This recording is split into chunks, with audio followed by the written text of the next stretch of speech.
hope I live up to all that. And I don't bore you to tears as well.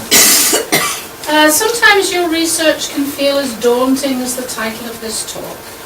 How to teach a wombat to sing Yankee Doodle Dandy. It is in fact highly improbable that you would ever succeed in getting a wombat to sing, as their vocalizations consist almost solely of squeaks and grunts, and being Australian, the song Waltzing Matilda might be more to their musical preference. But there are similarities between teaching a wombat to sing and historical research. Both require persistence, detective work, scrupulous note-taking and record-keeping, logical thinking, and thinking outside the box. There is also a much better chance that you can succeed in your research. I'm going to give you a broad overview of what resources are available to you here on Cape Ann and on the World Wide Web through some examples of research questions I have answered at CAM. Pure genealogy aside, much historical research actually involves people. The searches often devolve or are elevated, depending on your point of view, into genealogy. What's the history of my house is really about the people who built and occupied it. What's the provenance of my 1760s spinet is about the people who created, owned and played it. Even the question what happened to the fishing vessel Anonymous is connected to people, because the asker usually adds my great-grandfather sailed on her or my great-great-grandfather built her. So I'm first going to talk a bit about genealogical research, although I'm sure most of you either know the basics or can work it out. Incidentally, when diagramming a family tree, I do not use any of the many formats available on the internet. I build my own. Or I did until the software I used became obsolete, and I haven't found a good substitute since. So I can't help you with this aspect of genealogy. You know your name and your birth date. Hopefully you know your parents' names, dates of birth, and perhaps dates of death. Maybe even your grandparents, great-grandparents, and so on back. If you do not, you can trace them through the vital records held in the Gloucester City Archives, or if they were not from Gloucester, you can do so using the same records in the place they were from, or from websites, such as thefamilysearch.com, which is maintained by LDS, is the Mormon Church, which is free, AmericanAncestors.org, which is the website for New England Historical and Genealogical Society, NEHGS, which costs $80 a year, and Ancestry.com, which costs $155 a year for American records and $299 for worldwide records, among many others. Even just Googling the name often gets you information. I will show examples of these sites later. This list, which is fairly clear, gives you some good ideas where to begin. Your grandparents' death, marriage or birth record will tell you the names of your great-grandparents and where they were born. Using any of these dates, you can look up your great-grandparents' marriage or birth record. They will tell you who their parents were, and so on. Once you get back before 1850, it's not quite so easy because the marriage records rarely give the names of the parents of the happy couple. You have to start jumping between births and marriages and deaths. All of these calculations use the 25-year rule. This is based on the generalization that a generation reproduces every 25 years. So to get an approximate birth date, subtract 25 from the marriage date and start looking for likely candidates around that time. None of this is always easy or straightforward. I recently finished a study of illegitimate births in Gloucester between 1855 and 1893, where confusion was the name of the game. Here's one scenario drawn from that research illustrating the kind of convoluted paths you may have to unravel. You have traced your line back to your great-great-grandmother, Laura Fox, and found her marriage certificate. On it, she says she was 27, born in Gloucester to James Fox and Annie Fox, maiden name Green. However, you cannot find any marriages of an Annie Green to a James Fox or to anyone else, nor any births of a Laura Fox 27 years prior to her marriage. Nor can you find these records anywhere outside of Gloucester. Hoping that Laura did not lie too badly about her age or her place of birth, you look for any Lauras or any Foxes born in the right time range. Why do you look for any Foxes? Any ideas? because babies were not always given names at the time of registering their births, and so will appear as male or female. You do not find any Foxes, but you do find a Laura Willis, the illegitimate daughter of Annie Fox and William Willis. You can then look for Laura and Annie Fox, or Willis, in the census, and find them living together under the name of Fox as mother and daughter. Further, on tracing Annie back, you find that her parents were James Fox, which Laura gave us her father's name when she married, and Sally Fox, maiden name Green, which Laura gave us her mother's maiden name. Pretty good confirmation that you have found your great-great-grandmother Laura Fox's mother. Her father may be a bit more of a problem.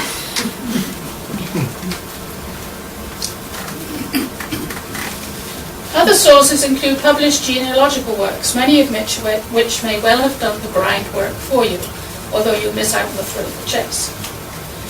Local genealogist Mary Sibbles, for example, did extensive research on the Parsons, but was sensitive about what stories she told.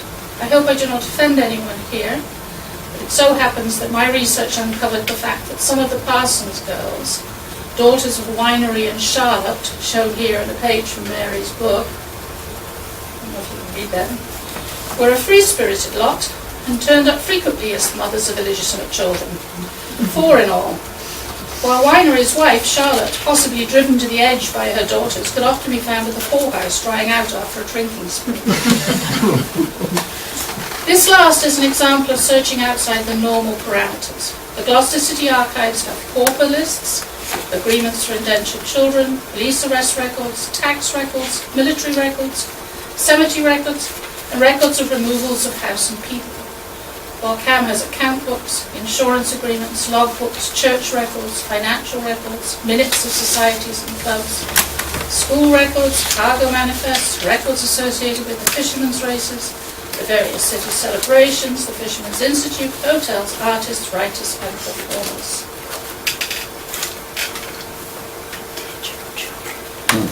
Dry data can be further fleshed out with original documents held at various other archives, such as the Phillips Library in Salem, the Massachusetts Historical Society, and the Massachusetts Archives, both in Boston, the National Archives in Washington, D.C., and Waltham, Mass. Membership in the Boston Public Library, free and obtainable online, gives you access to their records and JSTOR, an electronic library of searchable books. For instance, this is part of a page from an account book kept by a Gloucester shoemaker, Thomas Lufkin. Research uncovered that Elizabeth Haskell, who's the top person there, was the wife of Deacon Zebulon Haskell and Thomas's neighbour, while Samuel Proctor, notice the spelling, next one there, Procketer, lived just over the town line in Ipswich. It might be of interest to a descendant of either person to know that their ancestors were well shod. Probated wills can provide confirmation of a child's parentage and sometimes of a death. For example, to the children of my beloved daughter Mary, deceased. I think these are still available at the Salem District Courthouse, Federal Street, Salem, but check first. And CAM has the 2-volume Essex County Mass Probate Index. Phillips Library and now Salem Registry of Deeds has the early probates on microfilm. But many did not make wills, so look at deeds. If the property had been inherited by all the children, they all had to sign the deed when it was sold. This can also tell you who they married. Dates of death will lead you to obituaries, which can give clues to missing family members. Even the names of pallbearers can have a bearing, excuse the pun, on the problem.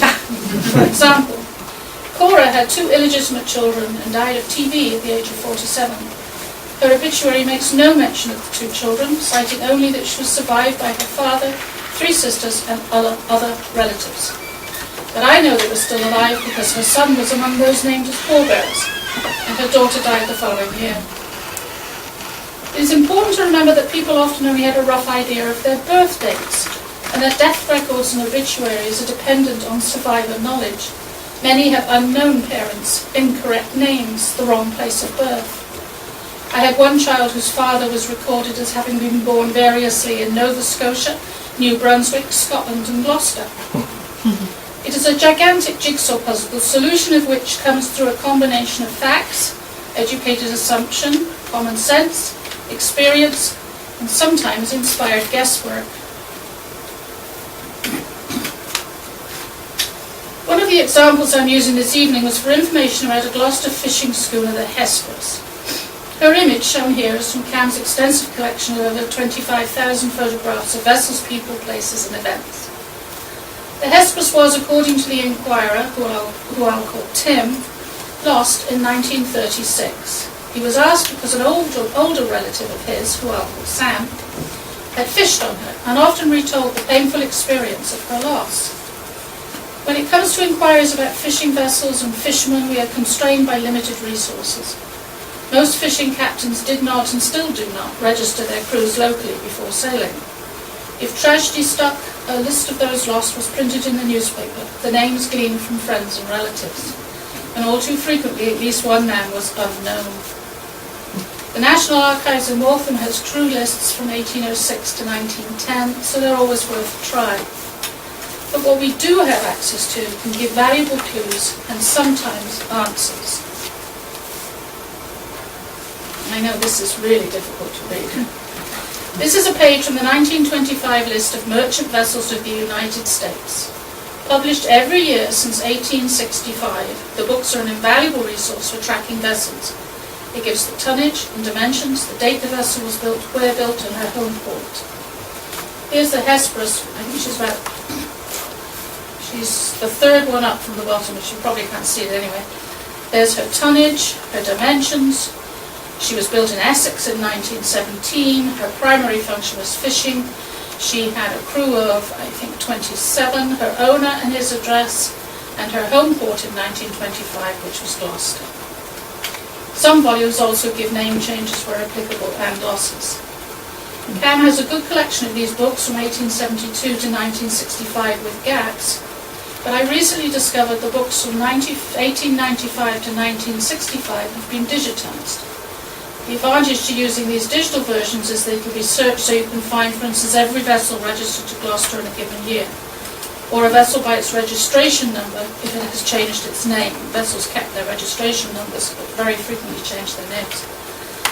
I just Googled annual list of merchant vessels for the United States, and that particular website came up.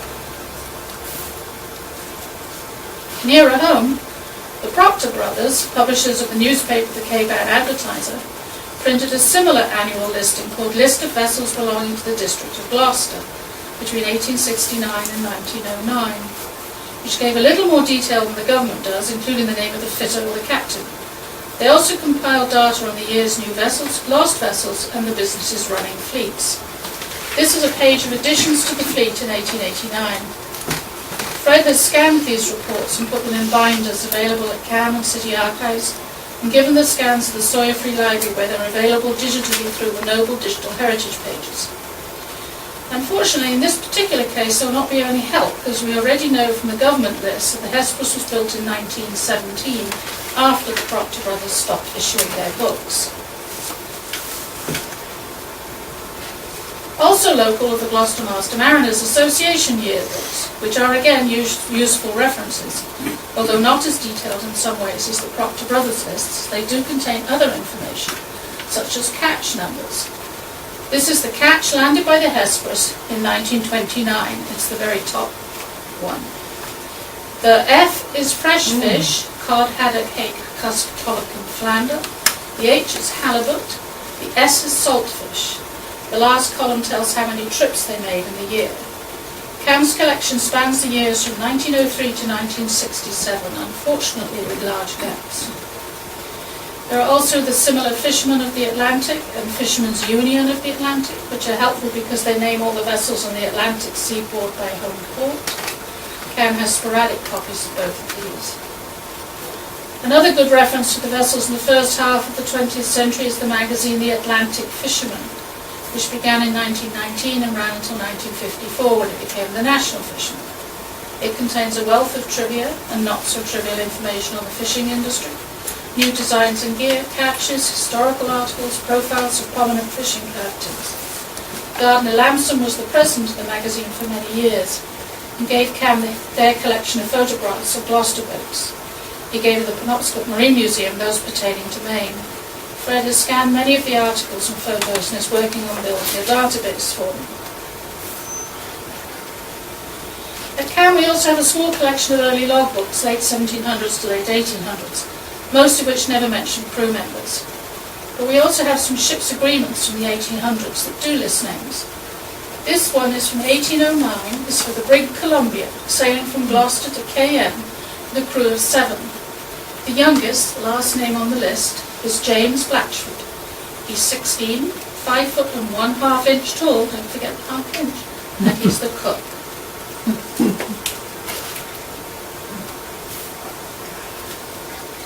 To return to the Hesperus. When looking for men and vessels known to have been lost from Gloucester, there's Roberta Sheedy's website, Out of Gloucester, seen here reporting that one of the Hesperus's crew died after falling overboard from a dory in April 1925.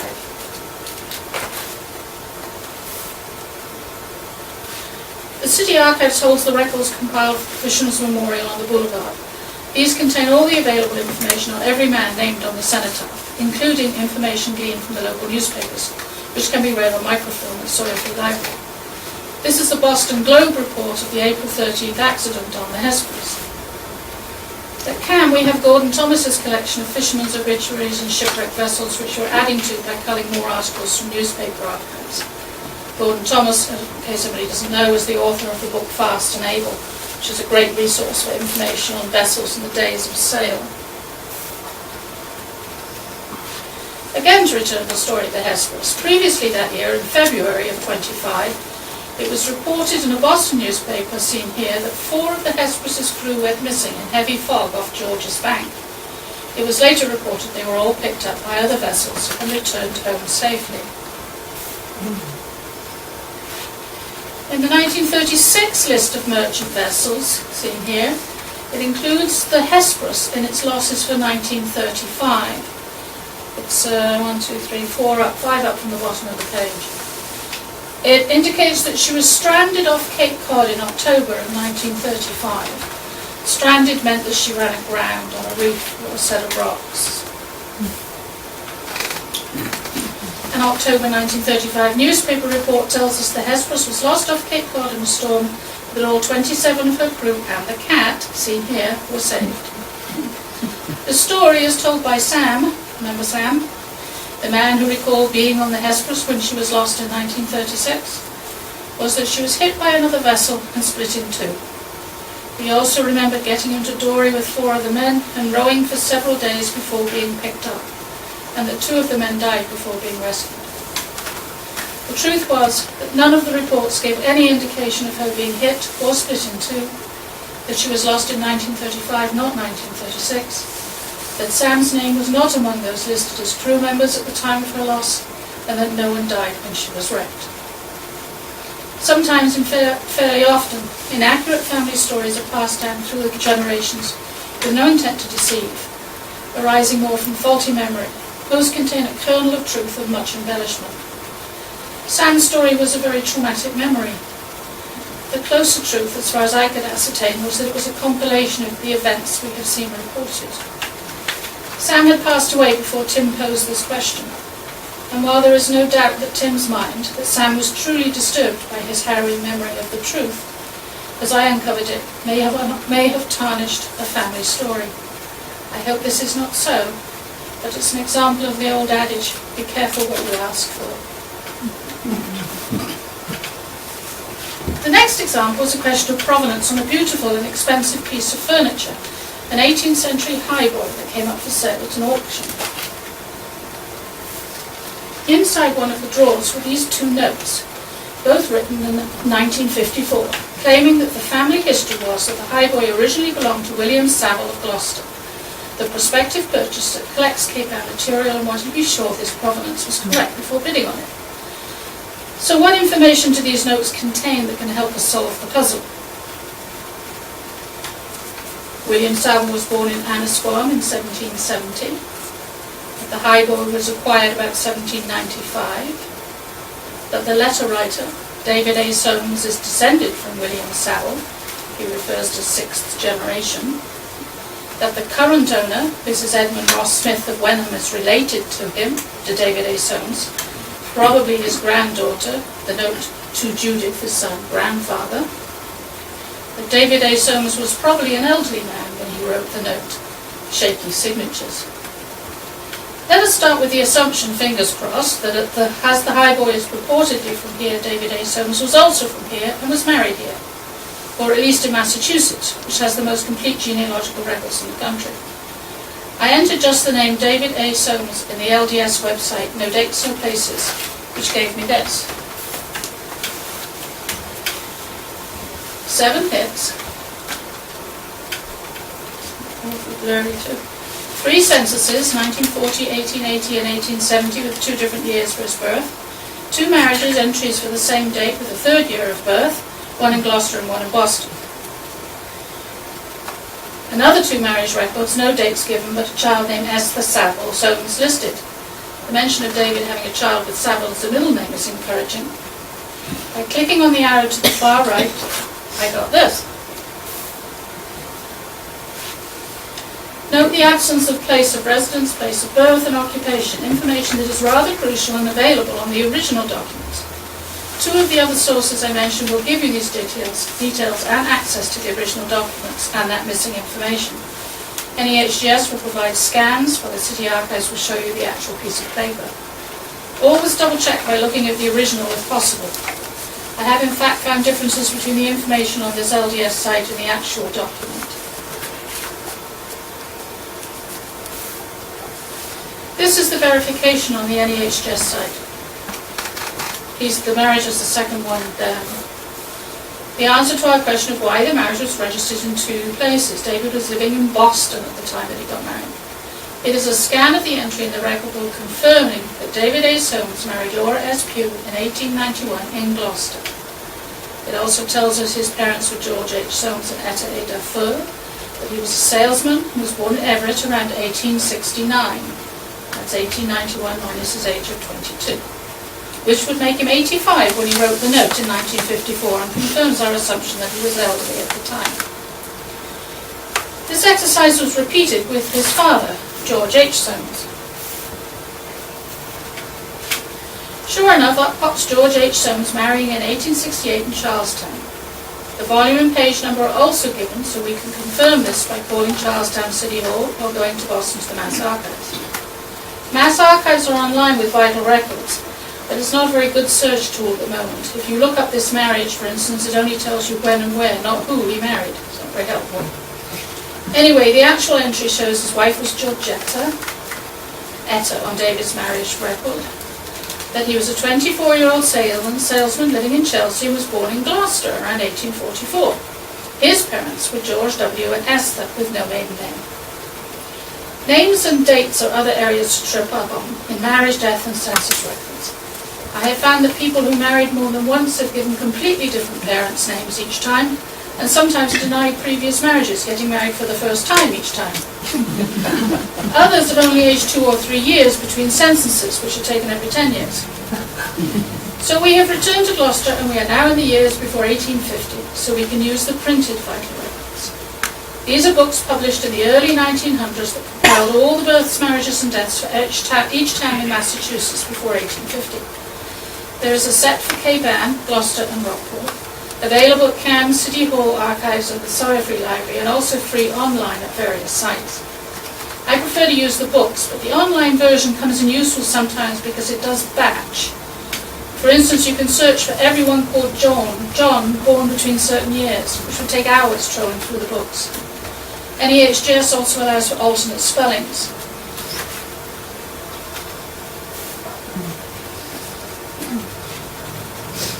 In this book, we find that George W. Soames, sort of halfway down on the right here, married Esther Saville in 1842. The Saville, and an ancestor with the same name as the child we saw previously. Only rarely do these early records give you more than the bare bones information. No ages, occupations, or parents' names are listed. To discover their ages and their parents' names, we have to look up their births and hope that not more than one person was born with their name within a reasonable time period. If you do run into more than one, you'll have to turn to other sources to find out which one is yours: deeds, wills, letters, etc., which I'll mention later. To get an approximate birth date, use the 25-year rule again and subtract 25 from their marriage date. Some married younger than 25, many married older, but it's a good starting point. Incidentally, note the various spellings of Soames. S-O-A-M-E-S, S-O-A-M-S, S-O-M-E-S. So we look for an Esther Saville being born around 1817. Again, note the various spellings of Saville. S-A-V-E-L, S-A-V-E-L-L, S-A-V-I-L, S-A-V-I-L-L, S-A-V-I-L-L-E. This does not just apply to these books, but to everywhere where you look. The trick is to be flexible. Imagine all the dialects and how the scribe might have heard the name.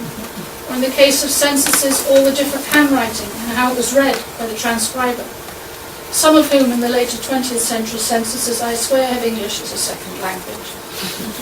Try every spelling you can think of and some you can't. There is no right or wrong way to spell a name. So there's only one Esther Saville listed, and she was born in 1812. A little early, she would have been 30 when she married in 1842, but her parents were William and Sally B. Saville. Now, was her father our William Saville, born in 1770, as it said on the note?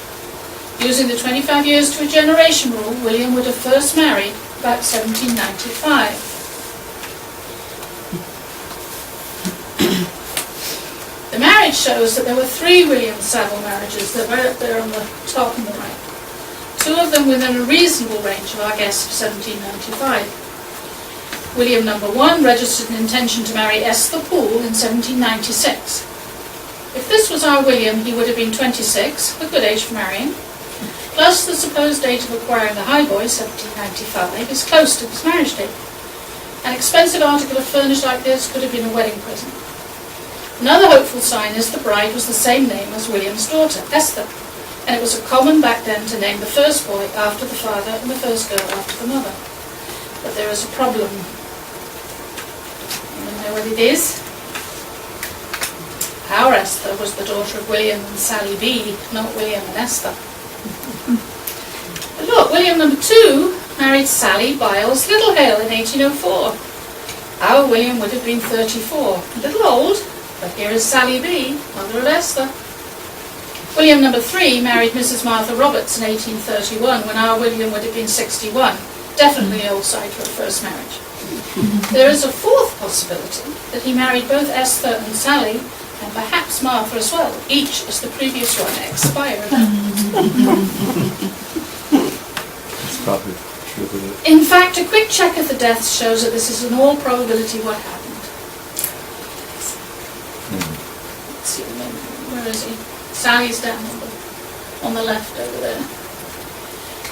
There is no death entered for Esther, but Sally died in 1829, 2 years before William married Martha.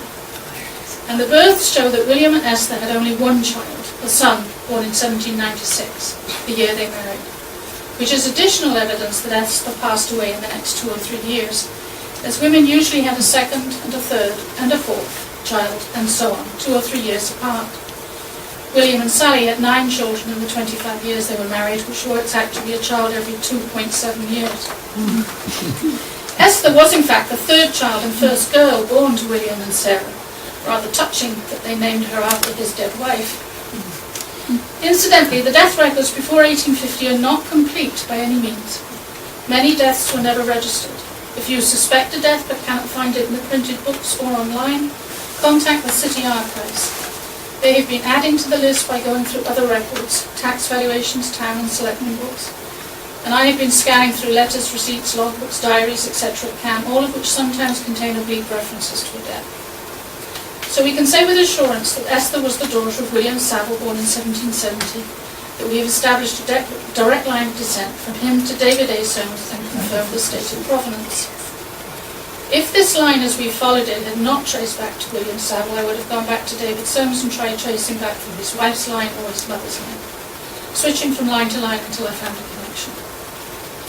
But even though we have traced the highboy to William, there is no way of knowing how it came into his possession, unless we fortuitously come across a letter or receipt referencing it. Neither do we know who owned it before him. Perhaps it was in the family of his first wife, Esther Poole, and came with her as part of her marriage portion. The note states that it was made in Salem or Marblehead 1750 and 1760, between 1750 and 1760, so at least 35 and perhaps 45 years before William owned it. My third and final example is researching property. People frequently want to trace their houses, especially new buyers, and there's an urban myth in Gloucester that all houses were built around 1900 by sea captains. The inquiry I have chosen concerns the history of 62 to 64 Eastern Point Road, located across the road from the Stone Gatehouse at the beginning of Niles Beach. The person had been told that it was a hotel at one time and had been built, guess when? Around 1900, although no claim was made to it being built by a sea captain. He wanted to know if either of these facts were true. Usually when tracing the antecedents of property, we would start with the assessor's records, the records of the taxes paid on the property. The most recent would be found in file folders in the assessor's office at City Hall. We would then follow the names of the owners further back through large books dating from 1850 to 1914. These belong to City Hall. These belong to the city, but the City Hall vault they were in was found to be too damp for their well-being, and so they're held for safekeeping at camp. Older tax records pre-1840, dating from the 1700s, are held in the city archives. This is if we can follow the name trail. If not, we would have to go to the Registry of Deeds in Salem and find the owners' names through the sales of the property. Actually, many of these deeds are available online now, which saves you the trip. That said, the first thing I did was check the 1917 Sanborn Atlas. A very large tome, about 3 foot by 2 foot, is one of a series of atlases prepared by the Sanborn Map Company from 1867 to the present, for use by fire insurance underwriters.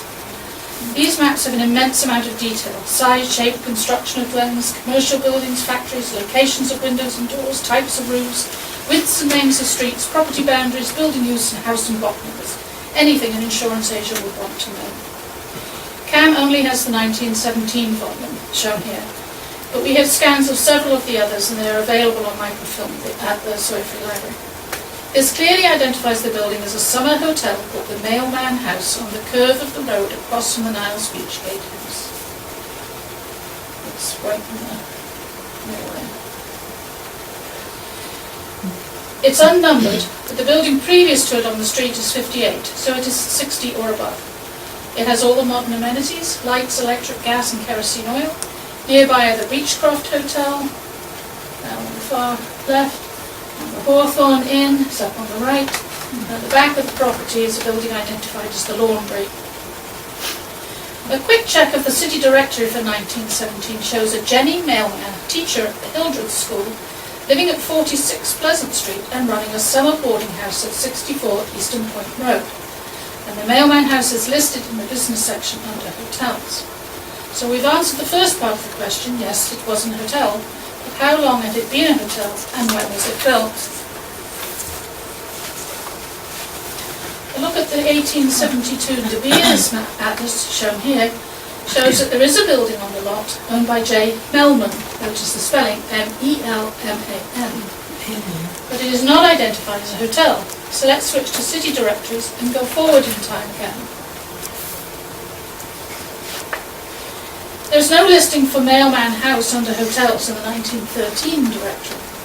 However, Jenny Mailman, now a teacher at Point Primary School, is running a summer boarding house at 326 East Main, not 64 Eastern Point Road.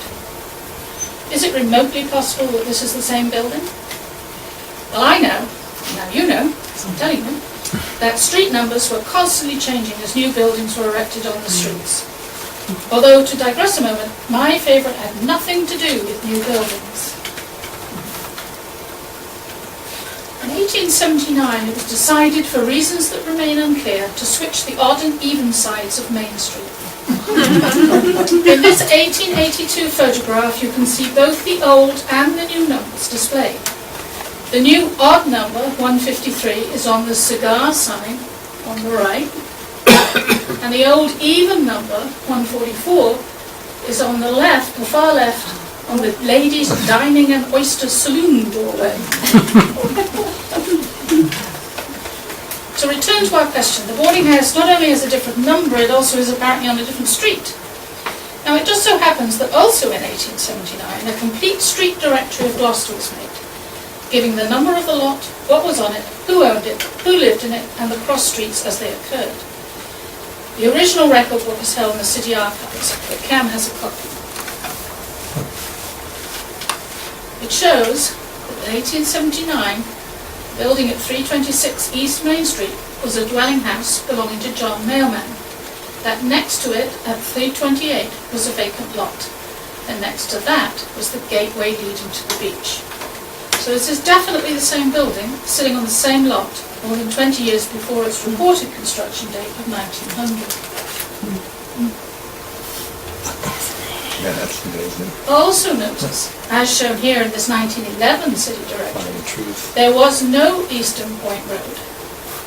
East Main Street stretched from the junction of Main Street and Eastern Avenue all the way to Eastern Point Light. Eastern Point Road and Eastern Point Boulevard did not exist until around 1915. Tracking even further back through the city directories, I found that in 1877 John Mailman was simply a fisherman living in East Gloucester. No street given, and there was no mention of a hotel.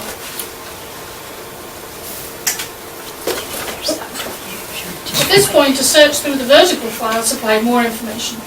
The vertical file is a set of file cabinets containing non-original papers, like newspaper articles or reprints, on the same subjects that we have in our archival files. We also have similar files. The file on hotels gave me a Gloucester Daily Times article from August 8, 1937, which claimed that Miss Susan Mailman opened a summer boarding house near Niles Beach in the early 1870s.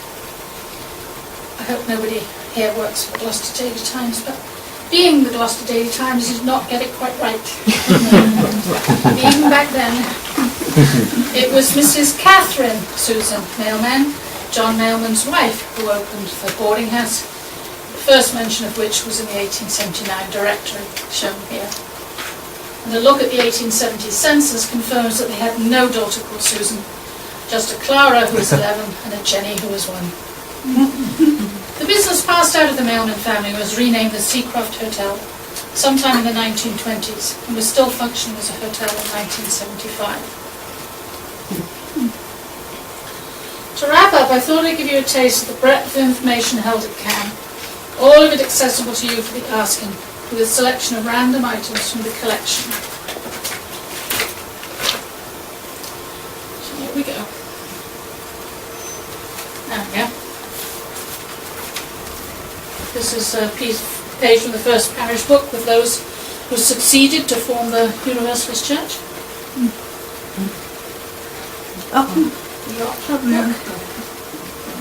Travelling fish lab.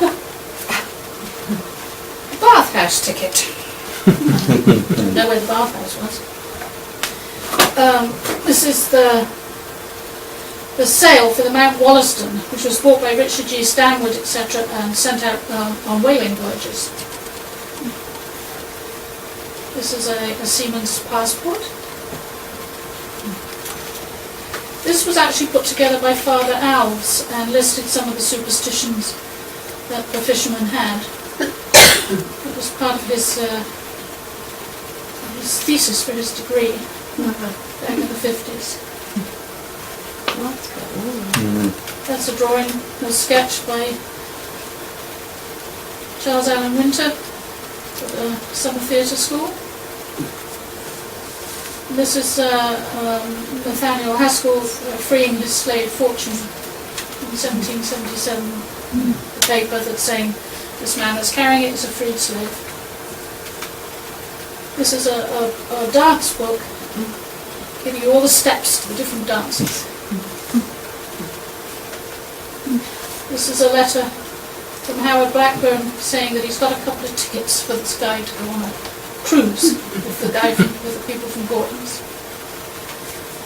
It's a hand pump, circa 1910 on Washington Street, fire engine. Again, Anna Swan, this is a letter explaining why they lost their cargo. They sometimes get quite inventive. This is a letter from a young man at the front in the Civil War. program from Music Festival. Songs of Troop 1, Boy Scouts of Lanesford. Blackout instructions during the Second World War. Piece of wallpaper from the White Ellery House. Some little pencil stencil drawings by a woman called Anne Collins. This was a letter that Mr. Friend, his son Preston, had gone out to California, and he'd sent him newsy letters. All the information, this is about the Baptist church burning. Story plays, they used to have these little plays that the kids would do, and they'd write out instructions for them. This is a comic book that features Gloucester. On the far right, boy on the far right with the trumpet is Sylvester A. Howell. Directions from John Mason on how to get into Gloucester Harbour and Annisquam Harbour. A signed photograph of Mark Twain. 300th anniversary program. The trade card. Trade cards are very popular. This one was for Lee Page's glue. No use pulling, I'm stuck with Lee Page's glue. Wolf in sheep's clothing. This was a letter written by Dr. Moriarty protesting that the fishermen were abusing the cod bounties. And the result was that he got driven out of town. Just a receipt from a local business. These are the Winters and the Sloanes had a party in New York. This is some specs for an engine that was used on the Gertrude Thibault and the Columbia. This was an ad for a performance of Uncle Tom's Cabin. This was the Carriers. It's a poem for the newspaper boy. A $200 reward. Can you read it? Evil-minded person. Evil-minded person. Sell the house. Some evil-minded person or persons did on Saturday night the 17th inst. and again on Wednesday night the 21st inst. assail the house of Mr. Charles Norwood in Annisquam by firing sundry balls at and through the said house to the manifest danger of its inmates. We therefore offer on behalf of the town the above reward to any person or persons who will give information that will lead to the arrest and conviction of the perpetrators. What's that for? And finally, reiteration of my words of warning. Be aware that extracted, transcribed or copied records are not always accurate. You can open them. And always, always check your sources by looking at or listening to the original whenever possible. This is a much quoted hoax, but a good example of how the truth can easily be twisted. An amateur genealogist discovered a photograph of one of his ancestors, Remus Starr, taken when Remus was standing on the gallows about to be hanged for crimes committed. Written on the back of the photograph were the words, Remus Starr, horse thief, sent to Montana Territorial Prison 1885, escaped 1887, robbed the Montana Flyer 6 times, caught by Pinkerton detectives, convicted and hanged in 1889. The rather inventive genealogist used Photoshop to crop the photograph to show just the man's head and shoulders to remove all traces of the noose. He then added it to the official family history with a new caption, which you see on the screen. Remus Starr was a famous cowboy in the Montana Territory. His business empire grew to include acquisition of valuable equestrian assets and intimate dealings with the Montana Railroad. Beginning in 1885, he devoted several years of his life to service at a government facility, finally leaving to resume his dealings with the railroad. In 1887, he was a key player in a vital investigation run by the renowned Pinkerton Detective Agency. In 1889, Remus passed away during an important civic function held in his honour, and the platform upon which he was standing collapsed.